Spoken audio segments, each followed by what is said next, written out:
Accepted. Tony spends much of his time in Washington, D.C. nowadays. When I want to get a hold of Tony, I generally find him in Washington. As a matter of fact, Tony, I think I'm going to call you the farmer's man of the day. Well, you've been running around and writing farm bills and putting together coalitions, and now you're here to be with us, and it's our pleasure. Thank you.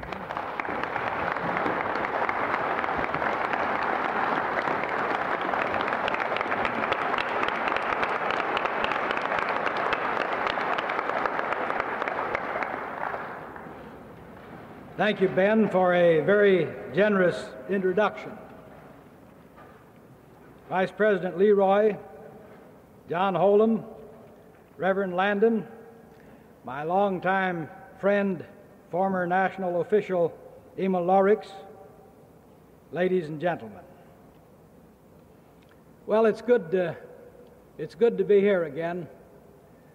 I've said to you on many occasions that this convention always marks the beginning of the Farmers Union convention year. Arkansas has a convention in August, but really it's the South Dakota convention that gets underway here in October that kind of kicks off the Farmers Union year.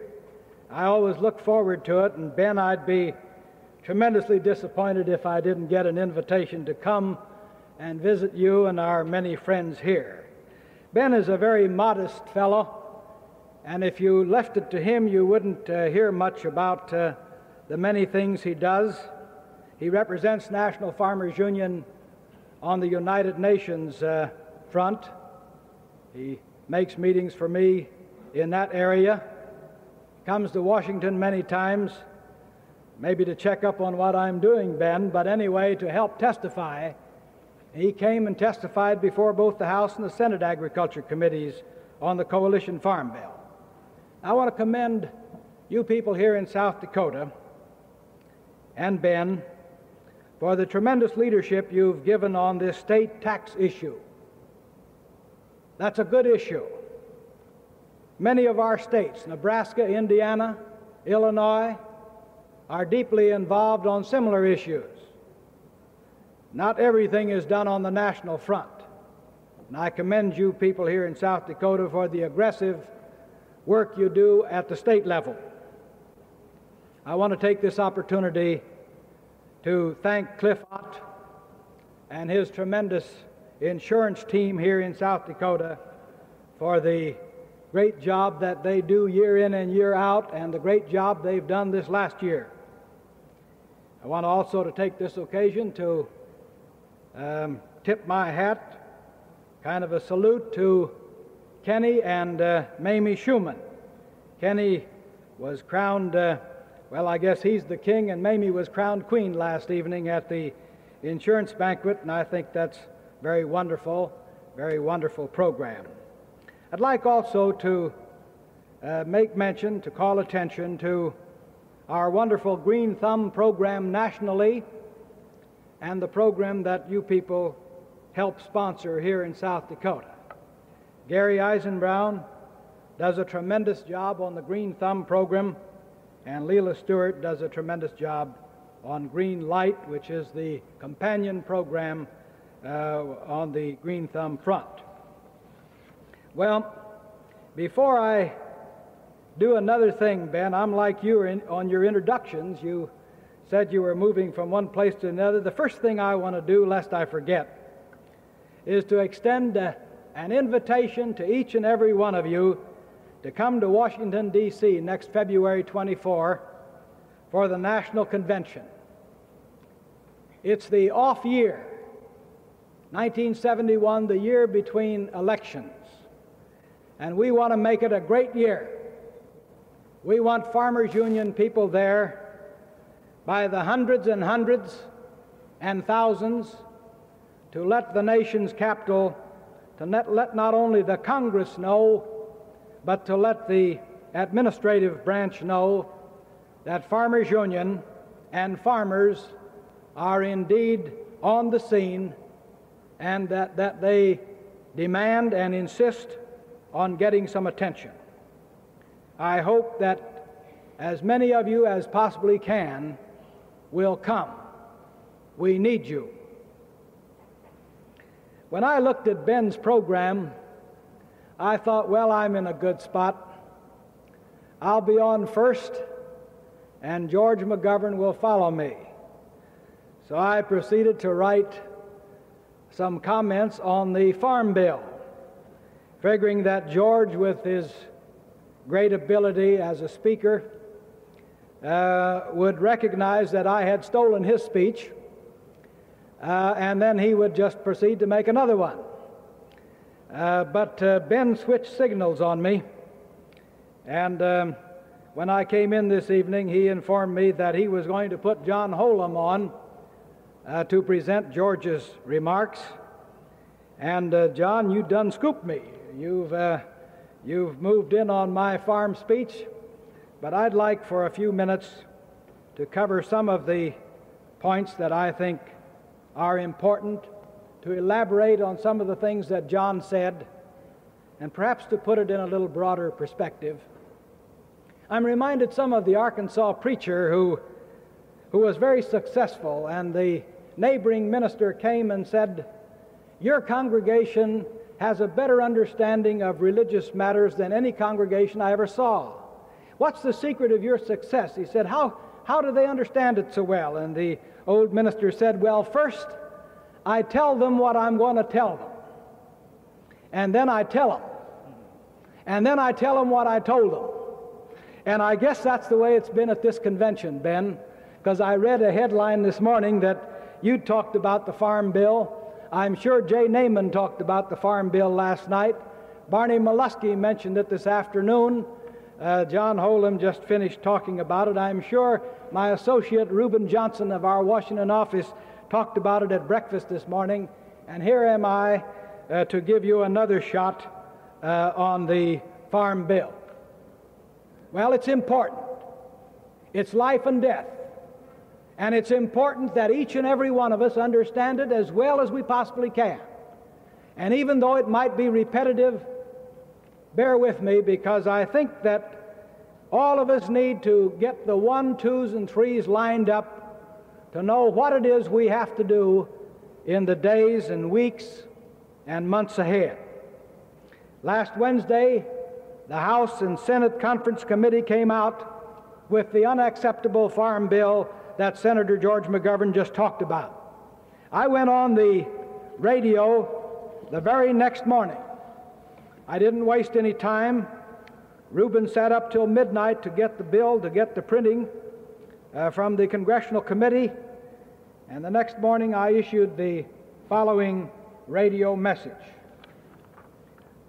I'm going to read it. It only takes a minute, but I think it's important for you people to know that we act fast and why. The Nixon administration Farm Bill reported out by the House and Senate conferees would mean even less income for the American farmer than his already inadequate income under existing legislation. The Farmers Union opposes the bill. We urge its defeat. We commend Senators Ellender, Talmadge, and Young for refusing to sign the conference report. The bill is a drastic departure from proven farm concepts. It gives the Secretary of Agriculture unprecedented powers. Farmers Union has always opposed giving any Secretary of Agriculture such sweeping authority.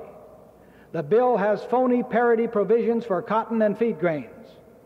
It is a cruel attempt to make farmers pay the heavy toll of inflation.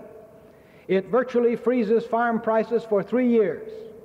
Net income would drop as costs keep rising. Marketing quotas and acreage allotments under which farmers have maintained a measure of supply management are scrapped. The so-called set-aside land retirement plan will bring serious imbalances in production. Unstable prices will follow. It will cost not only the farmers of the nation, but in the long run, consumers. The bill will reduce the possibility for rural communities and small towns to rebuild. At a time when it is agreed that rural development is badly needed, this is a step backward. For the good of the American farmers and the American people, the bill should be defeated. Well, that was the first shot fired by the Farmers Union on what we think is an unacceptable and undesirable farm bill. Yesterday morning, the farm editor of the Chicago Tribune called me for further comments. He wanted me to elaborate on the radio message and the press release that we'd issued, and I did that.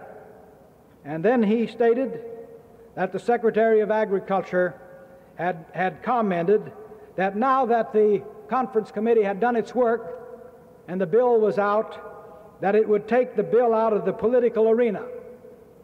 Well, I didn't know that the farm bill had been in the political arena. It wasn't in where I was concerned. It was strictly an economic issue for the American farmer. The Secretary, speaking for the administration, has been trying to reduce farm income for the next 3 years. And as a spokesman for the Farmers Union, I have been trying to do all I can, aided by such people as Ben Radcliffe, to improve and increase income. Because as I said in my radio message, the facts remain that the 1965 Farm Act didn't give us enough income. We haven't had enough income in the last 5 years. And I was critical of the Johnson administration and of Orville Freeman, and I'm critical of this administration right now, and more so because they are not improving or expanding the 1965 Act, but instead they're cutting us back from that mark. At a time when we needed more, we're going to get less. And what this has amounted to is that the Secretary of Agriculture, speaking for the administration, has been blackjacking the House and Senate Agriculture Committees with threats of a presidential veto if they didn't do something, if they couldn't reduce farm costs. They made up their minds early in the game that farm costs were too high, and the Budget Bureau said it had to come down from where it was, and it's never been adequate. Well, just yesterday I saw a statement that had been made by one of the members of the House Agriculture Committee. He says that the senators want to give us so much out of the public treasury that we know that if we accept it, we'll never get a bill. We've told them we will take all that the Budget Bureau will approve. This was a member of the House Agriculture Committee saying to the Senate, well, we'll be for anything that the Budget Bureau would approve. Now, the Budget Bureau is an extension of the White House. There's nothing magic about the Budget Bureau. That's just like having a Secretary-Treasurer sit over on one side. It's an extension of the White House. Well, when Mr. Belcher made up his mind from his side of the aisle that there was not going to be any more expense, any increase at all, that was the end of the deal as far as the House Agriculture Committee is concerned. It's not a good committee. It hasn't been a good committee. It is weak on both sides of the aisle. It needs strengthening, and I want to talk to you people about that this evening. Let me put the whole thing in perspective for just a minute. You'll remember that early in the game, Secretary of Agriculture said that he would like to get a consensus of what farmers wanted. And he did a very good job. And I commended him. I applauded him. He went out and made many, many farm hearings throughout the United States early when he was made Secretary of Agriculture. And he listened to farmers. I convened a meeting of two organizations and the Farmers Union. I convened the three of us to talk about how we might be helpful to the new administration in coming together with a consensus, and how we might make sure that we wouldn't get saddled with a massive land retirement program and a phase out of the farm programs. And out of that humble meeting of three, we became 5, and we became 17, and the National Farm Coalition was formed, and eventually it became 32 or 33 members. And we sought, as John indicated a few moments ago, to work out a consensus, a coalition farm bill. And let me say the draft that Reuben Johnson first wrote for the consideration of this farm coalition was far different than the one we finally adopted. Because to have unity, the Farmers Union backed up a lot.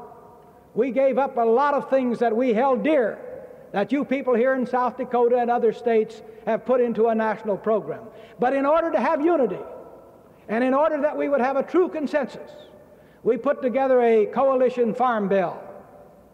We, as George McGovern said in his comments, it was a good bill. It wasn't a high water mark, but it was a minimum. It was the beginning point to really make parity work, to really make a program work.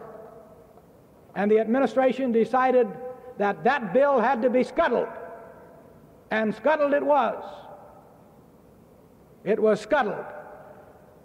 An effort that involved organizations that represented a majority of the producers of this country. And let me tell you, it wasn't a bill that looked at the stars of the sky. It was a minimum bill. And we couldn't get it because they said it cost too much. I haven't heard anybody talk about reducing the 17.5% profit that is put in a tank that goes to Vietnam. And I haven't heard anybody talk about anything on the domestic front that reduces the 10.6% profit on contracts here at home in terms of some of the development we do on rivers or some of the things that are farmed out and private industry does, such as building highways. It's an accepted fact that after you reach parity in the non-military front, the profit is 10.6. And for most of the military contracts, it's 17.5. And in agriculture, it's 71% of parity. And you have to get to 100% before you start adding 10.5% or 17.5%. Well, the bill was unsatisfactory. I'll not spend any time on that. The House bill was unsatisfactory. We didn't oppose it. We wanted to get out of the House. We wanted to get to the Senate, where we knew that traditionally and historically we had been treated better. We always get a better shake on the Senate side. And we did this time. People fought their hearts out. This is where the McGoverns stand up.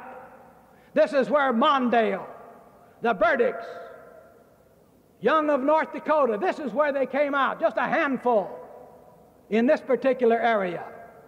But a lot of them were missing, as that message that John just read indicated. But McGovern and Mondale, Montoya of New Mexico, they were the stalwarts that carried a fight for feed grains. Well, we were shooting for such a thing, such a simple thing.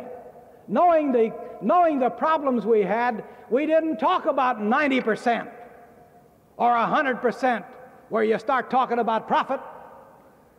We talked about 77%. And we couldn't get 77. And then they amended it, and we got 75 on the Senate side. And 75 was important to us because it held intact the parity concept in a meaningful position. But the administration said it was too high. And what did they suggest moving it to? They suggested that perhaps it ought to go to 70. And then along came a letter.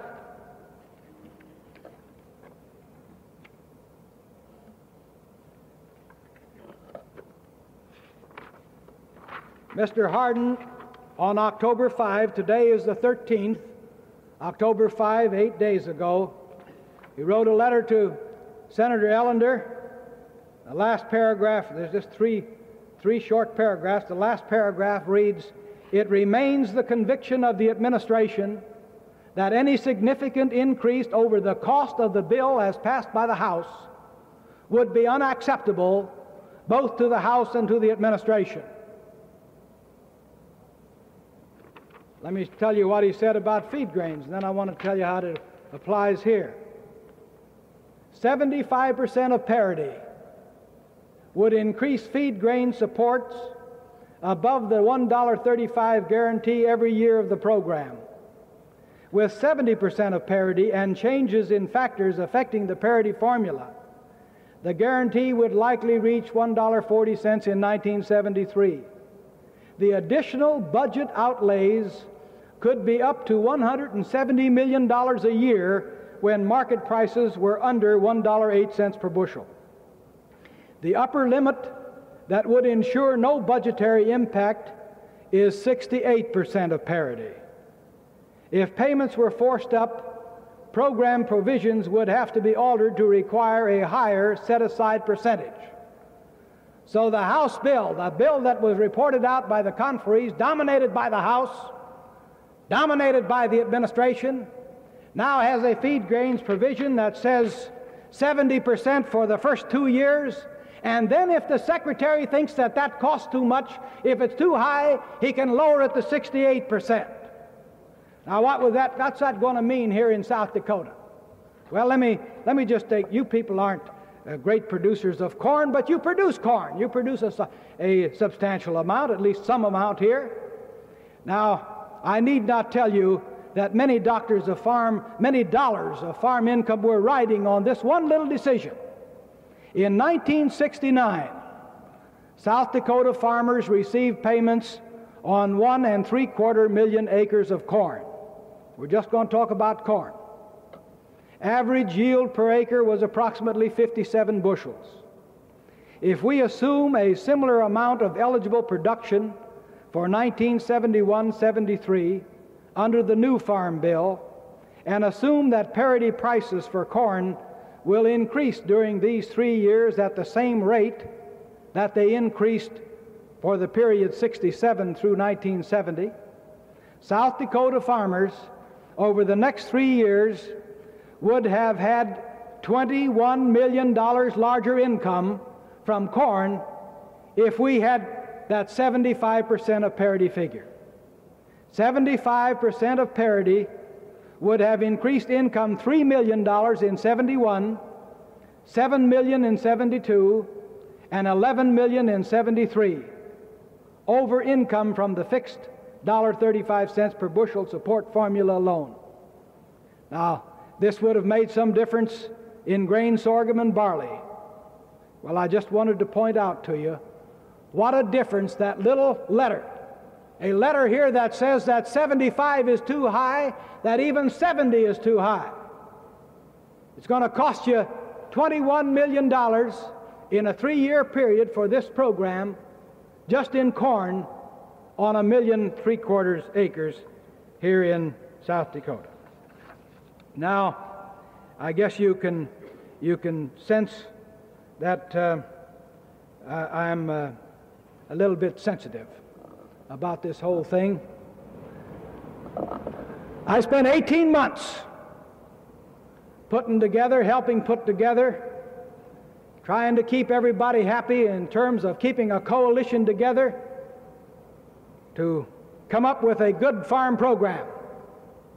Not one that would break the U.S. Treasury, just a passable program that would give us the chance to improve, to stay ahead of the inflation thing in the 3 years ahead. That's why I get irritated when a farm reporter in Chicago tells me that the Secretary feels that the Farm Bill will not be a political issue. Well, I think it should be. I think you people here in South Dakota should express yourselves in clear, sharp, unmistaken terms as to how you feel about a farm bill that will take $21 million out of your pocket in the next 3 years. Farmers haven't been sharing in the general prosperity of this nation. Now we're at 71% of parity.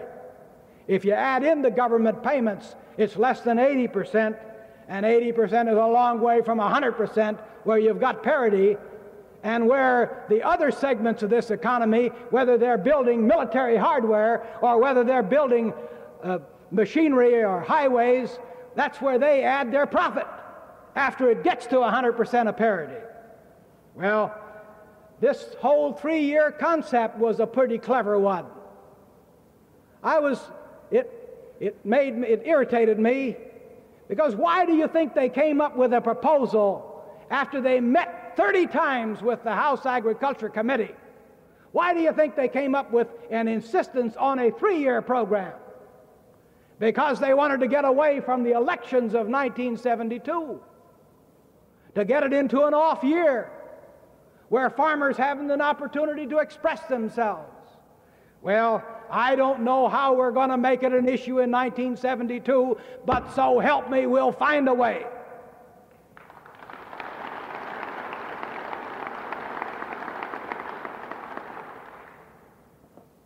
We had a roll call vote today on the House side.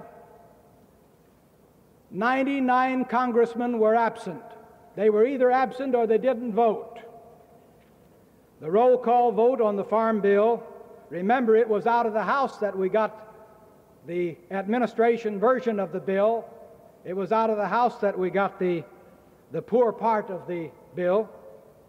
The vote today was 190 to 146, and it passed. Your 2 congressmen from South Dakota didn't vote. I don't know whether they were in Washington or not. I understand they're not running for office here in South Dakota, so surely they're not home here looking for votes. But in any event, the record shows that they didn't vote in Washington today. We've lost the Farm Bill on the House side. The Senate, unless they change their mind tonight, and John, it's now nearly 11 o'clock in Washington, so I don't think it'll happen tonight. But unless the Senate changes its mind tomorrow, and I don't think they will because tomorrow's the last day, then the Senate action on the bill will come after the election recess, probably around the middle of November. Now, the Senate's version, when the Senate passed its bill and sent it to conference, they have lost nearly all of what they asked for. All of the things that would put some income in the Farm Bill have been taken out in the conference committee. The deep Southerners, largely influenced by cotton, the House conferees, heavy influence by the administration, has moved the Senate features down. Now, what will happen when the Senate comes into session in November is anybody's guess. I would guess that this election will have something to do with what kind of a feeling might run through the Congress. The Senate could in November send the bill back to its committee, back to its conference committee, and say to renegotiate with the House conferees to see if they couldn't come up with more features of the Senate version. We don't know what will happen, but there's 30 days in which some work can be done. Now, I haven't told you my peanut butter story for a couple years. You've heard me tell it a time or two, and I'm going to tell it one more time. Please bear with me. You remember the 2 fellas that sat out in the field, and they were eating their sandwiches, and the one opened his and he bit into the sandwich and he shook his head and he said, peanut butter, and he threw it over the farm machinery. And he opened up another sandwich and he bit into it again and he shook his head again. He says, peanut butter, whoop, threw it away. And he unwrapped a 3rd sandwich and bit into it and he says, ham. He started eating. So the guy sitting next to him said, you married? Yep. How long? 18 years. Same woman? Yep. He said, my gosh, you'd think a guy had been married 18 years to the same woman that she'd have enough sense not to fix him peanut butter sandwiches if he didn't like them. And he said, well, she hadn't got nothing to do with it. I make them myself.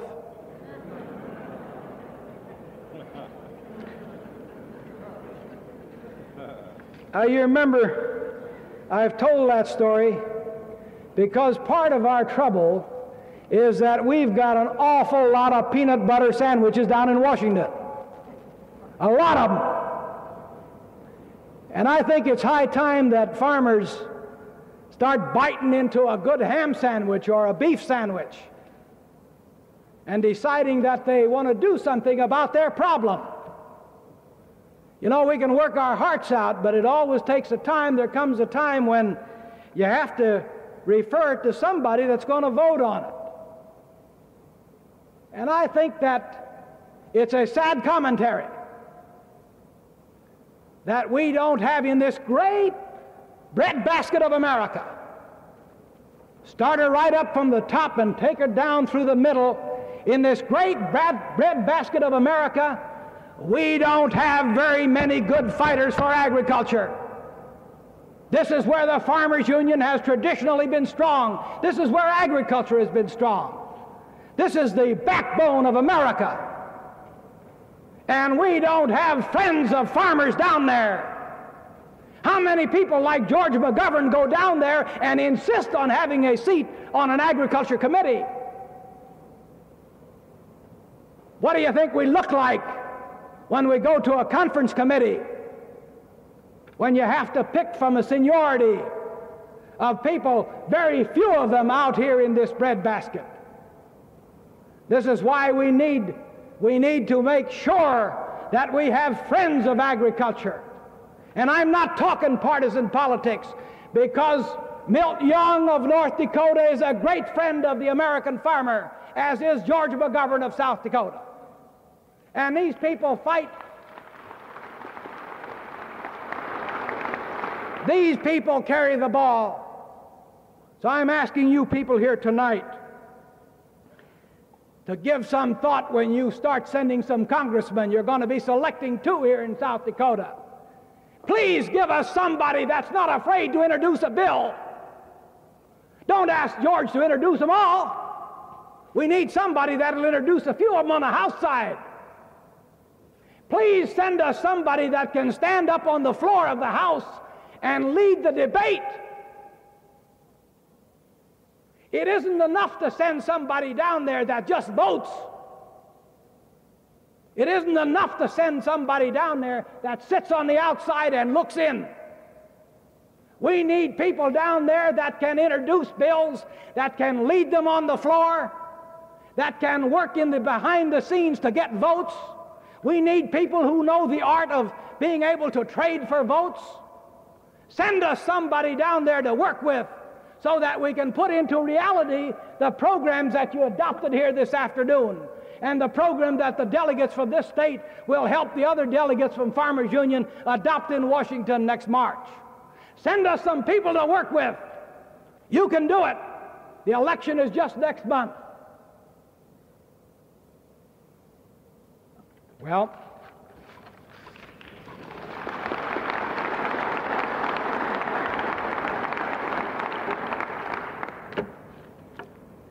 it's going to be a great year. All I can say is that I joined George McGovern in his closing comments in saying, the fight ain't over. We're going to continue, and we're going to do all we can to get a better shake for the American farmer. And with all of us working together, we're going to get this job done. It needs doing. It can be done.